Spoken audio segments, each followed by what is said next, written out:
Good morning, and welcome to the final installment of Unspoken Exit, a series on suicide, staying. Um, my name is Romel Santiago, and whether you've been with my series since the very beginning or just tuning in, thanks for holding space for some very difficult conversations that we oftentimes avoid. Today, I am super uncomfortable because one of the things that this particular um, episode calls for is significant vulnerability on my end. Now, vulnerability, for most of my clients know, the definition of vulnerability is oftentimes really confusing for a lot of people. But the definition of vulnerability states that we are in a position where we are susceptible to physical and or emotional harm. That's the definition of vulnerability. Being put in a position where we are susceptible to physical or emotional harm. That's what therapists are asking of their clients all the time. And that's why it is so uncomfortable. So today I'm gonna be vulnerable. I want to share why this series is deeply personal to me. Much like the trauma course, I'm opening up about my own experiences. Not comparing, not for shame, not for position of superiority, but to help you understand the lens through which I approach this work. As a mental health professional, we're trained to maintain some separation between clients so we can show up without bias, right? We don't do therapy with friends, family, or even ourselves because we're too close to the issue. Being too close blinds us to the bigger picture. Yet, despite all my training, there are things that I overlook in my own life. Right? It's easier to give suggestions and advice and help other people because we are removed from what's going on. So there were some things that I overlooked throughout my journey. And so my first encounter with death and suicide came around the age of 5 when I realized the situation that I was growing up in. I didn't want it. I didn't want to continue. And so no 5-year-old really has a concept of what death or suicide really is. The idea was, fuck y'all. I don't want whatever it is that you're selling. I don't want it. Give me a refund. So several years later, I lost someone who I truly, truly cared deeply for. And this was my uncle, whose death by suicide I still couldn't fully understand because I was a child. All I knew is that we found him hanging in our garage and he wasn't going to be there anymore. And it was really sad. By the age of 14, I had an understanding of death. And me and her name was Vicky. Me and Vicky,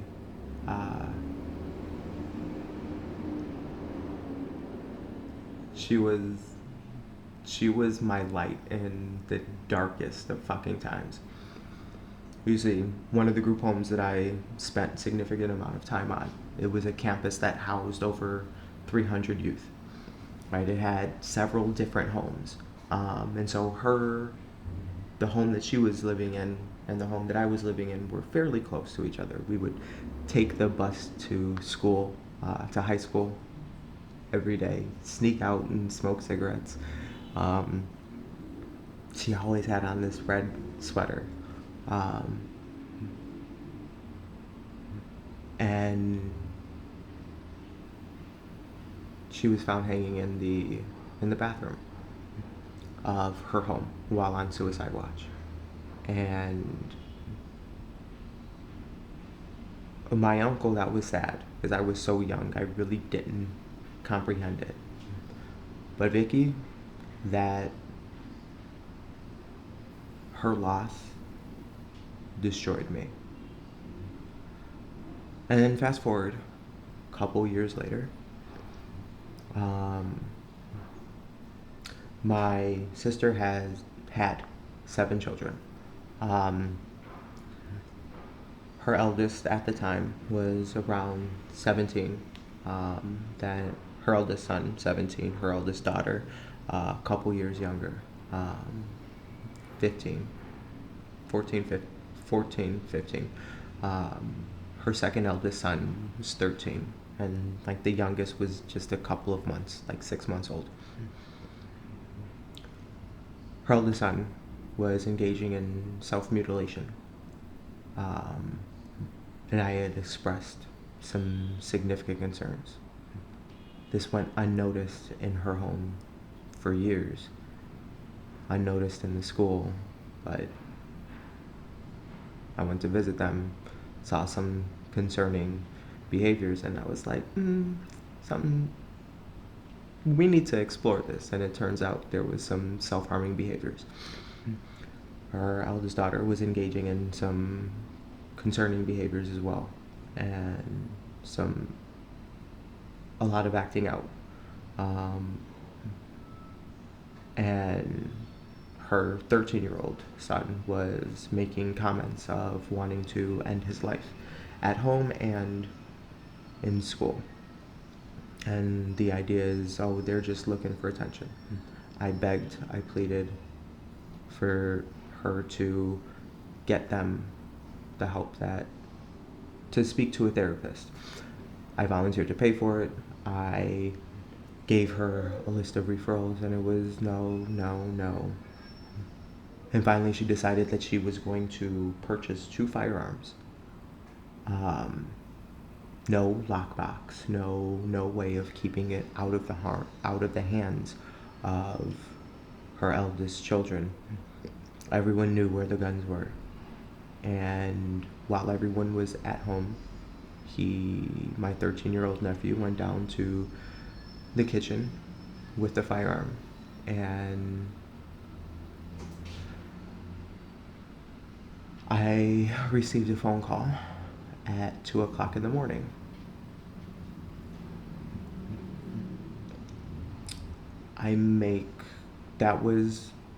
That ended the relationship that I had with my sister. Her inactions directly contributed to situations that could have been avoided. And so after my nephew's death, I noticed a shift in my relationship with mortality, right? Prior to that, I had accepted my own mortality, and the idea that I was gonna die one day.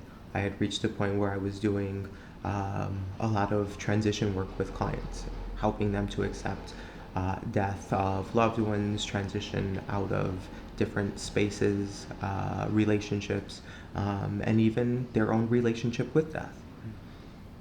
I had done a lot of inner work.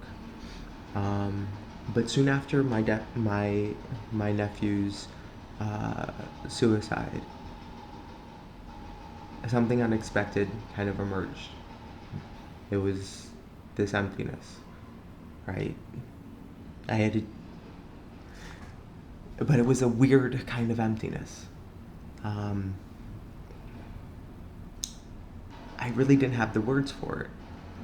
I had achieved more than I could have ever imagined. What most people don't know about foster children is essentially we're all statistics. Most of us end up in jail, in prison, dead, right? We all know the outcome of a foster child. But think of it this way. Less than 2% of foster children go on to achieve a bachelor's degree. Of that 2%, Of that less than 2%, less than 1% go on to achieve a master's degree.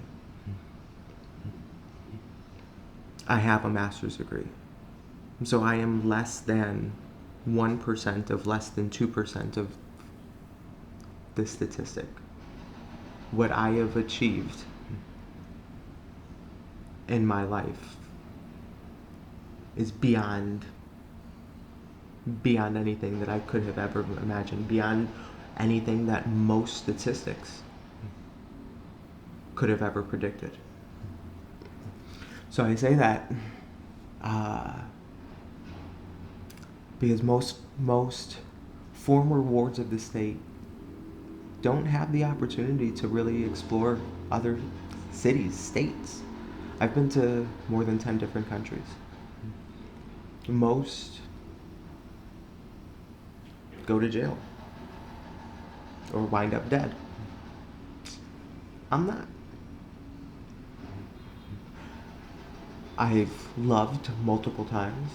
I've been married, I've been divorced, I own my own company, I'm stable, accomplished, and yet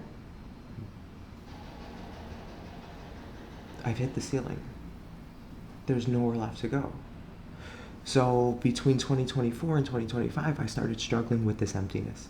I saw psychiatrists, therapists, everyone diagnosed me with bipolar or borderline or PTSD or all of this. And I'm like, you're looking at things that I've been through as a child and as a young adult. Things that have happened over 20 years ago. You're not looking at what's going on today. You're not looking at all of the ways in which I have navigated and continue to navigate the trauma or the situations that I've been in.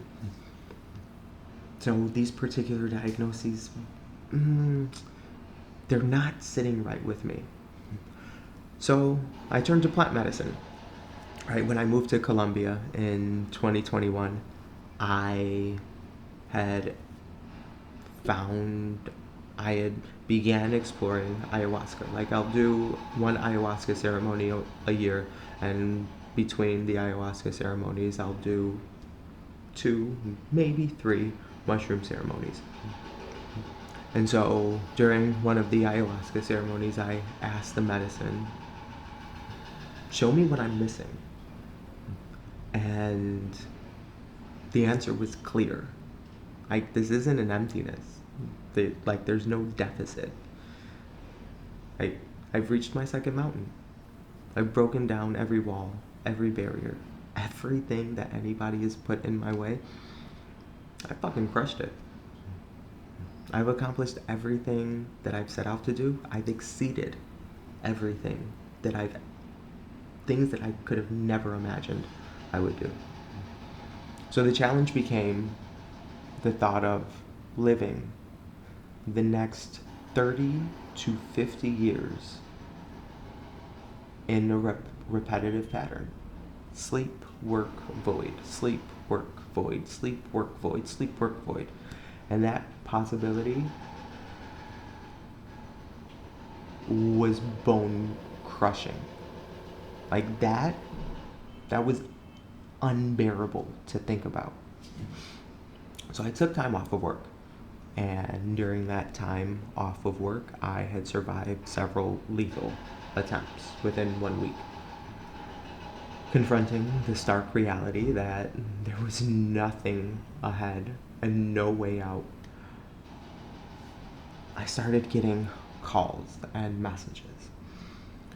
Friends and other people were labeling me as depressed or selfish or crazy. What would that do to your clients? What would that do to us? You have so much to live for. Look at all you've accomplished. Look at everything that you've overcome. Yeah. Great. You're just depressed. You need therapy. You need to take medication. You need this. You need that. And the lack of real presence led me to turn off my phone for weeks. Like, out of the 4 weeks that I had taken off, I think my phone stayed on for like 20 minutes. In a pivotal moment, I treated my situation like a case consultation, like I shared it with an AI program. Said this particular client is experiencing this and this and this, and uh, went through. The AI program came up with suggestions, and I'm like, no, the client says this, and their client does this or this or this, and eventually through that, um, this AI program said something that wasn't even on my radar. The existential collapse. Like, the existential void is like this floating in nothingness, but the existential collapse, this was a life devoid of purpose, of passion, of direction, of drive. I had exceeded every possible goal, and now the task wasn't to it was learning how to simply be. The shift from chasing all of the goals and dreams and aspirations and passions to now coasting without the constant pressure of achievement. From there, I began the practice of sitting, meditating, nightly walks, reducing distractions, right? Things that I had already done, right? My meditative practice was more to, as a way, before this, it was more of a way to kind of shed the energy from seeing so many clients. The nightly walks and the yoga, all of that, or the nightly runs, I should say, all of that was training for, like, I did 4 half marathons in 2024. The yoga was stretching and a means to help my body to navigate the training for the half marathons. The reduction of distractions was just to quiet my mind because there's so much stimulation with doing therapy. So like everything that I had been doing, all of the tools and skills that I work with my clients to do, that I implement, the goal was, it was for something. It wasn't just to be. And so I had to learn how to just be without goals. Meditate to just meditate. A walk to just walk.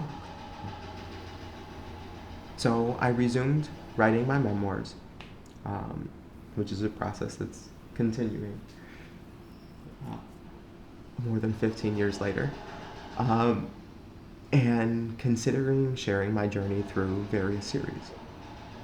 So I researched the ethics in my profession, weighed the pros and cons of recording these videos, carefully considering what it would mean to actually post them. And I reminded myself, something I tell my clients, just because you go to a psychiatrist doesn't mean that you take the prescription. Just because you take the prescription doesn't mean you take it home or fill it. Just because you fill it doesn't mean you pick it up. Just because you pick it up doesn't mean you begin taking it. But if you do begin taking it, before you stop taking it, talk to your prescriber. So this is the same thing. Just because I record the video doesn't mean, or just because I have this script doesn't mean I'm gonna record the video. Just because I record the video doesn't mean I'm gonna upload it. Just because I upload it doesn't mean I post it. But if it gets posted, then you all know. So why this series is my invitation to you, or for you to witness my personal journey with suicide, the existential struggle, finding presence in this space to explore these realities with honesty, empathy, and without judgment.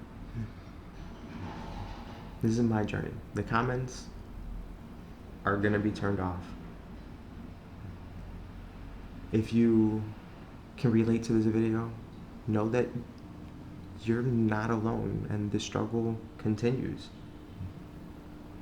If you can't relate to the video, right? Then the only thing I ask is that you allow the space for those who can benefit from this particular series to have that space. I want to thank each and every one of you for showing up, for taking the time to hear my experience, uh, and to sit in the discomfort. If I'm gonna ask you to be vulnerable and reflect on yourself, how am I doing the same?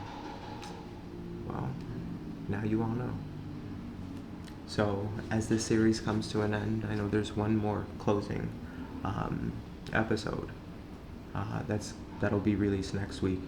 But as the series comes to an end, I really hope that you all get something out of this particular series, even if it is to challenge your own beliefs or to